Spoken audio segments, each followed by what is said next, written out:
Transition Awareness Breathing. Feeling grounded for both children and parents is essential for healthy living and learning. Join Eartha Powell on this series for tips and tools for creating a harmonious environment for learning. Transition Awareness Breathing will help you and your child find an individualized path to tackle change, promote lifelong learning, and discover new approaches to calmness. Welcome to Transition Awareness Breathing Podcast. I am so happy you are joining me today. Today, we have a special guest, and she will be talking to us about how music affects the mind. Now, this particular guest is also a friend of mine from my Navy career, and we are Navy sisters. Her name is Ofeilia Baysic Jespsen, and she's done some studies in how music affects the brain and the mind and behavior. I'm so happy that she's here with us. First, I would like to thank Web Talk Radio for allowing me to have a platform to bring Transition Awareness Breathing Podcast to you. And of course, I would like to thank my producers, Mary Lou and Sam, for making Transition Awareness Podcast available to you wherever you are at.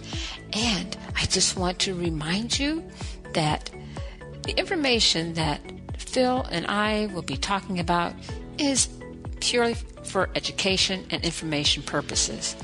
If anything that we talk about triggers any kind of emotion or feelings that you feel like you need to talk to someone in a healthcare field, please call your doctor, call your healthcare professional.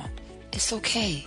And now, without further ado, my friend Phil. Thank you so much, Phil, for agreeing to come and be my guest on Transition Awareness Breathing Podcast. Tell us a little bit about your background with music. Sure. Thank you for having me. Music has always been a part of my life. Since the day I was born, literally. My parents put me into piano lessons when I was 8 years old, and I was trained in the classical music. Mm-hmm. And I continued to study piano until my college years. But I did not pursue a career in music. I pursued a career in nursing, where I got my baccalaureate at the University of Maryland and eventually got my master's at the University of Connecticut. I spent 20 years in the Navy, where obviously this is where I met Eartha. And post-retirement, I taught high school, where I ran the nursing assistant program at Oak Harbor High School with an affiliation with Skagit Valley College. So with music in my nursing career, I utilized it in the beginning of my nursing career, not knowing it was really music therapy, but I used it more as an entertainment, where we were invited to the nursing wards to play sing-alongs with the patients. And the first time we ever did it was during the holidays, so there was a reason why we were on board. But then after a while, when we would do these sing-alongs, the staff and the other patients would ask us to come back. So it became a weekly activity where we would do sing-alongs with the patients. Mm-hmm. And when we sat and did these sing-alongs, we noticed some interesting phenomena that was going on while we spent an hour singing with our patients. And these sing-alongs involved us playing guitar, having ad-lib requests on what music, and I had a partner that played with me. Her name was Debbie Henderson Addis, who eventually became a music therapist herself. But we would play along, and the patients would just enjoy it. And it was a surgical ward. So, in a surgical ward, patients are post-operative. They needed pain medications, and they needed to do breathing exercises so they didn't get post-op pneumonia. But when we were there, the staff noticed that they were giving less medications out for pain, that we were distracting these patients by letting them sing and enjoy themselves. And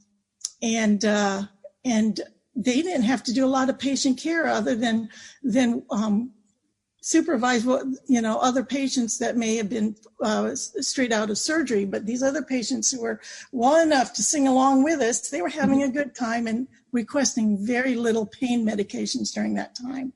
So that was kind of the first phenomenon that we encountered with using music in the patient care setting. And then other staff members in the hospital, this was at Naval Medical Center San Diego where we did this. The counselors at alcohol rehab at the hospital heard what we were doing, and they invited us to do some music sessions with their patients on alcohol rehab. And their goal was mainly to trigger emotions and memories, and that would, with their hope that they would get these patients to talk about themselves. And so they would give us a couple of playlist requests to be able to trigger those. And at that time, I would play piano and Debbie would sing, and we had a repertoire of music that was pretty wide. So we had quite a repertoire of music to play, and we found that some of these songs triggered memories of sadness, happiness. Some patients, they never talked during the session, but they sat there and relaxed, and it was okay if they fell asleep, because that's a form of relaxation. So we did that once a week with alcohol rehab. So that was the gist of what I did with my Navy career with music therapy. And then I had the opportunity of the Navy sending me to graduate school. And I was able to do my master's in perioperative nursing at the University of Connecticut. And my research there involved using music in the operating room setting. And some people may not know what perioperative means. Perioperative means the three phases of the surgical experience, meaning pre-op, during surgery, and post-op. So that's the patient care that's given during those three phases of surgery in nursing. So I did my research using music in the operating room setting, and I studied the effects of music on patients having eye surgery under local anesthesia. So they had sedatives given to them for the surgery, but they were not under general anesthesia. So I felt that, if we could use music during this time, it could also help with the stress level and help them relax. And in a nutshell, my study found that it had an effect on blood pressure. It tends to decrease their blood pressure during surgery. It decreased the amount of pharmaceuticals used for sedation, and it tended to slow down the respiration, the pulse rates. Then those are all things that you want to see when somebody is more relaxed. And so that had a positive effect on that study group that I did.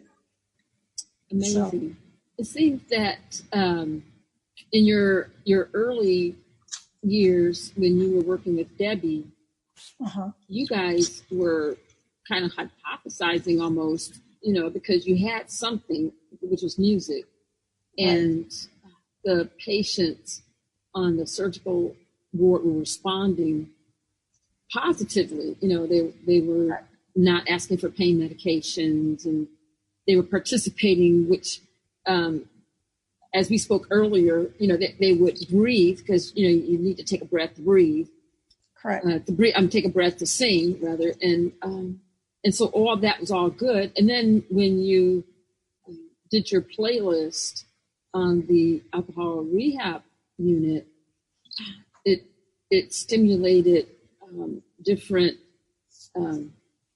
emotions, so that was part of their therapy. That's what the patients, did the patients ask you what music to play, or was the music put in some kind of random hat and took a pull. How did that go? How did you know what kind of music to play?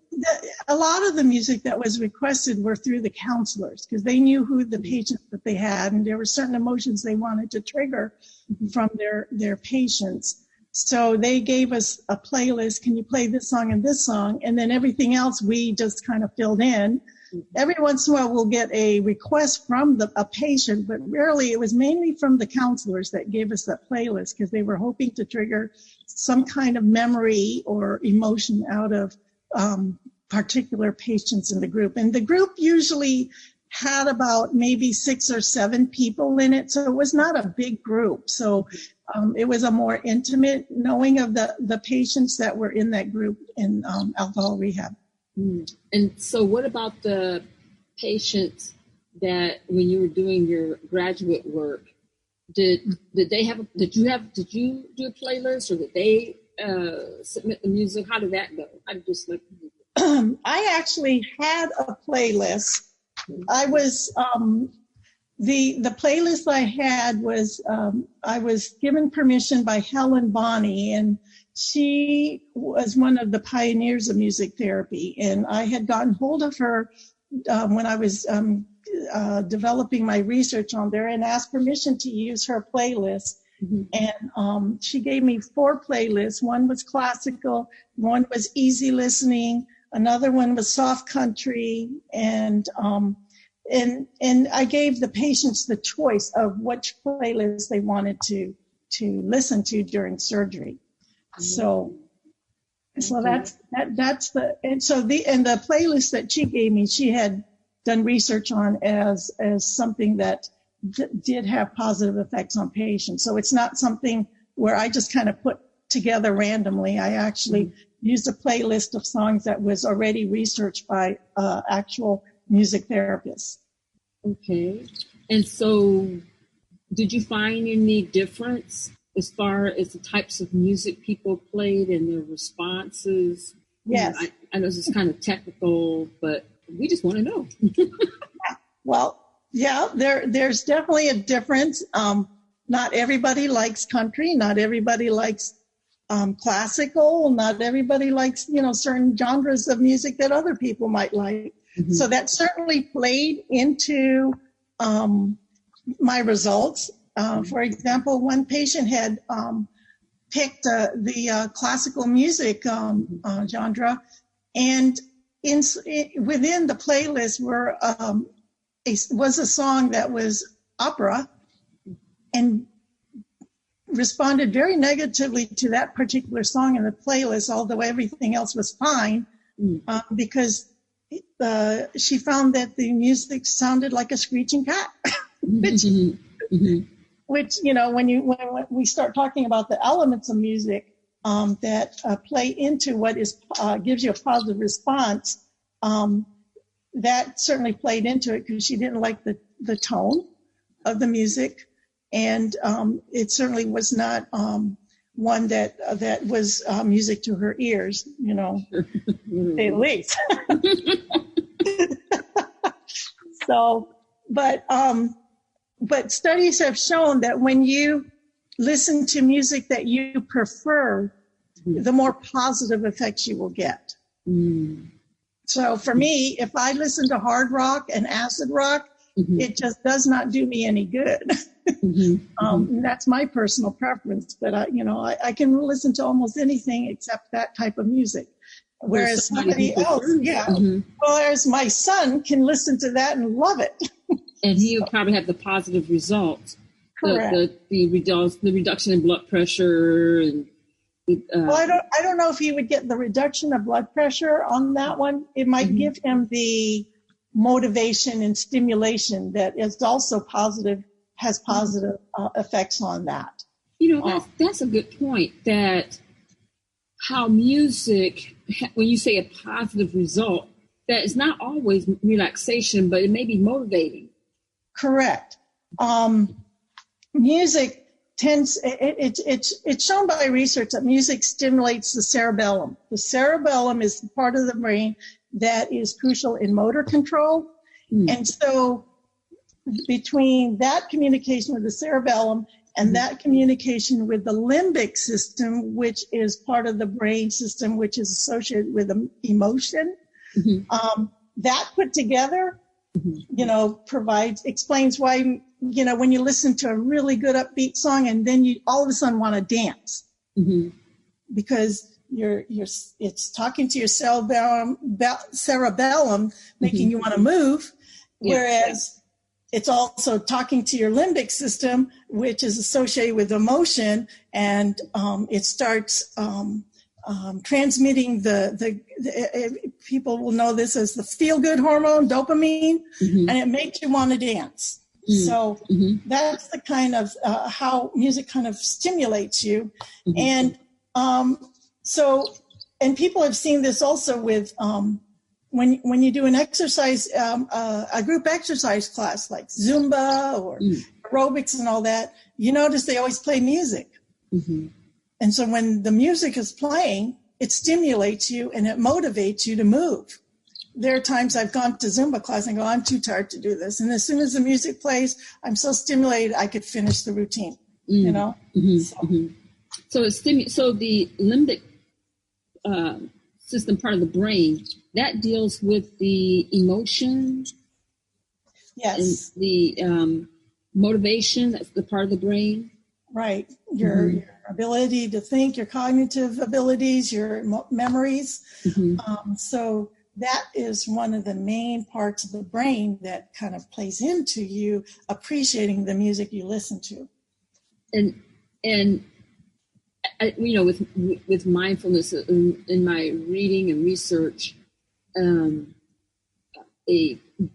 drawing out, what's positive emotions, from the memories, and what's positive to me may not be positive to somebody else, but like music, but it's the music that kind of helps.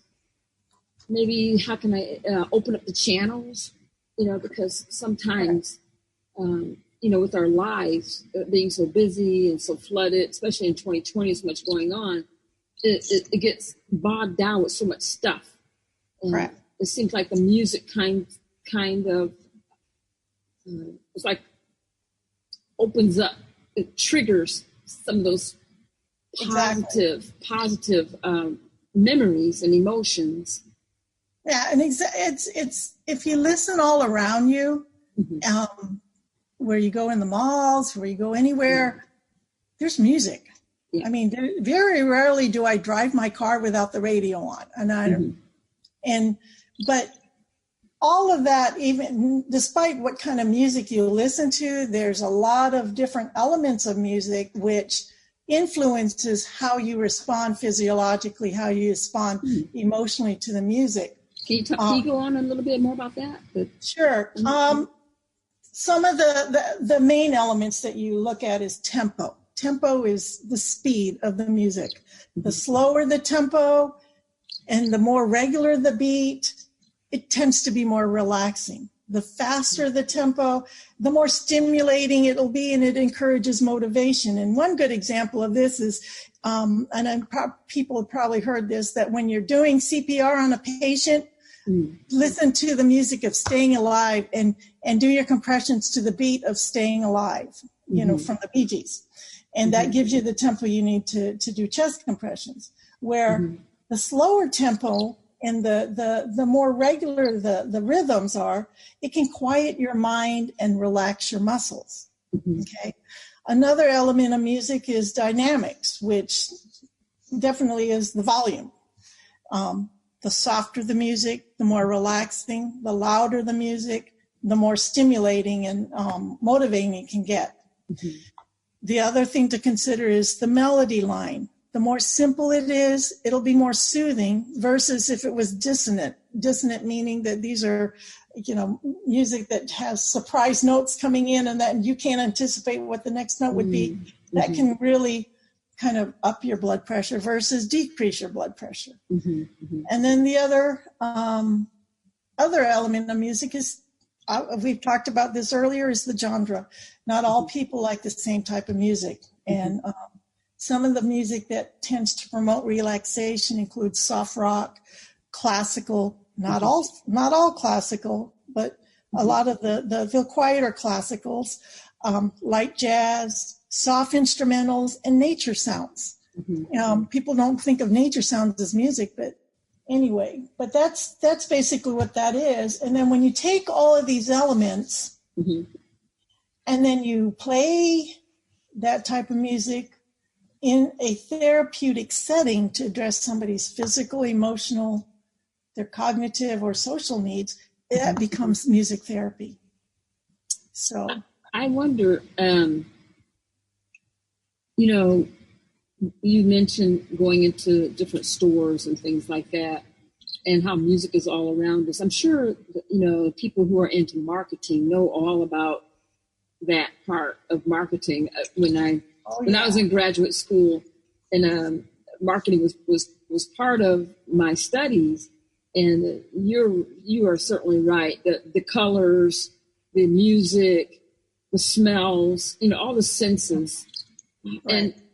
And with relaxation and with mindfulness, all those senses are brought into the whole experience, the whole episode in practicing mindfulness and relaxation breathing. And maybe I could go and go back in a memory when we used to teach childbirth classes. Remember those days? Oh yeah. And how important it was for the couple to bring in whatever music they liked, whatever, it's not about me. And that's one thing, as healthcare professionals, right? When we're caring for our patients, to be cognizant and aware of that, what's relaxing to that person, right? And I think that goes beyond, the healthcare field when we're talking about showing gratitude and kindness and compassion to other people, is to be aware that whatever is relaxing to that person is relaxing to that person, and not be judgmental. Correct. Yeah. And then going back on those childbirth classes we used to teach together, if some of the music that, they would play, and we would tell them to breathe in a rhythm. Yeah. And a lot of times they can stay in that rhythm if they're breathing to music that was within that rhythm, So when a contraction came and they had to breathe in that rhythm to distract them and get their mind off of the pain of the contraction, it seemed to help better if they had music to help them stay in that rhythm. So it's very powerful. It's amazing how music is used in so many different ways, and exactly. I like I was telling you, I teach children, and it is so awesome, Phil. When I play music, I have to work on different crafts and different projects. And like last year when we were meeting face to face, one time I didn't have any music. I mean, it did pretty good. I mean, there was a lot of distractions and it was okay, But when I played the music, they were right on target with completing their tasks. Right. And so exactly. I asked them, I said, so what, like when we do our crafts time, do you like it with the music or without the music? And everybody said with the music. They said it was, when I didn't have the music on, they said it was too quiet. Yes. And I can attest to when I was teaching high school at Oak Harbor High School, and we would have desk work to do, I would actually allow my students to listen to music on their cell phones. Always, I mean, in today's technology, they had their portable music playlists on their phones, as long as it was on their earphones, and they tend to be more productive. When we and they loved it when I let them listen to their music while they worked. That's interesting. And it's definitely part of that thing where I was talking about music being a motivator. And if you notice in workplaces, sometimes there's background music. Yeah. That's there for a reason, not for just to have it. It's there to motivate the workers. So, well, I think as we kind of bring this to a close, and I'm so happy that you took time out of your busy time and and join me is the creativity that all professions can use music, the education profession, the medical profession, of course, marketing has been using music for a long time. But, as we're entering 2021, a whole lot of new things going to be going on. And I just hope that, we all can be open to doing things a little bit differently and to include music if it works for some people, right? Exactly. So what would you like to if you have any closing words as we bring our session to a close, what would you like to leave our audience with as far as any closing words? Well, one thing is that the presence of music in our everyday lives is there. It's either in the therapeutic or the personal setting. It can have so many positive effects on our life.